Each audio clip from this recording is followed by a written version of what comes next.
Hello mga ka-dicer, kumusta nga kayo? Nandito nga ako ngayon sa Santa Rosa Bayan. Ayan, bali nakikita nyo yung aking anino.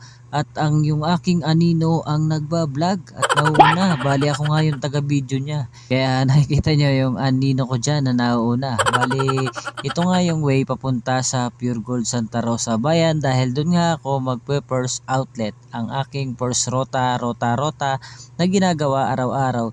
Bali hindi pa naman masyadong mainit dahil umaga pa lang. Saka masarap maglakad sa umaga dahil talagang exercise pag sa umaga ka naglakad at talaga namang papawisan ka man pero nai-exercise naman yung iyong katawan. Bali medyo malapit nga lang kaya nilakad ko na lang at sayang din naman po yung 13 pesos na pamasahe ay malapit lang naman at pwede naman lakarin ay lakarin na lang natin at hindi rin naman ganun kasakit sa balat ang init dahil maaga pa nga. Bali ang employees entrance nga nila ay nasa likod at doon nga po ako pupunta kasi doon naman talaga pumapasok ang mga nag-i-store visit sa kanilang store. Lapit na nga ako dito at nandito na nga ako sa way papunta dun sa kanilang employees entrance.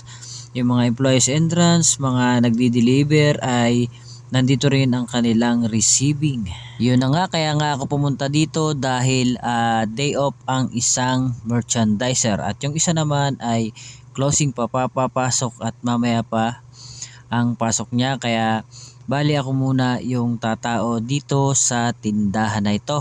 Yan, bali natatanaw ko na nga ang employees entrance nila at ang kanilang receiving. Kaya ano pang hinihintay natin mga ka-dicer, tara sa loob, let's go! Yan, nandito na nga ako sa selling area ng Pure Gold Santa Rosa Bayan at nakikita nyo naman na may mga customer na bumibili na sa kanilang tindahan.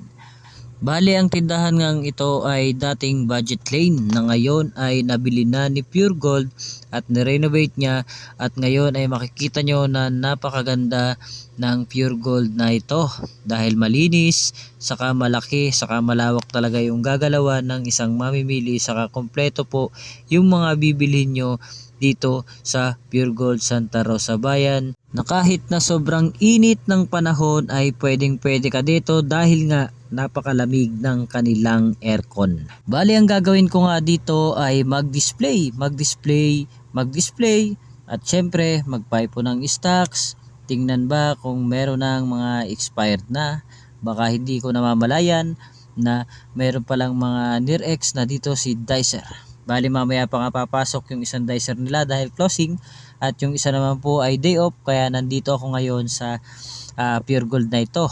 Bali yan nga yung ginagawa kong pagrota, pagvisit sa isang tindahan, yung i-monitor yung kanilang expiry, i-monitor yung kanilang display at syempre kapag makatulong din naman kay dicer para hindi na niya gawin yung ibang mga dapat gawin na ako na dapat yung mga gumagawa. Kaya mga ka-dicer, hanggang dito lang muna ang aking video dahil magtatrabaho muna ako. Abangan nyo na lang po ang aking susunod na upload at maraming salamat po sa inyong panonood.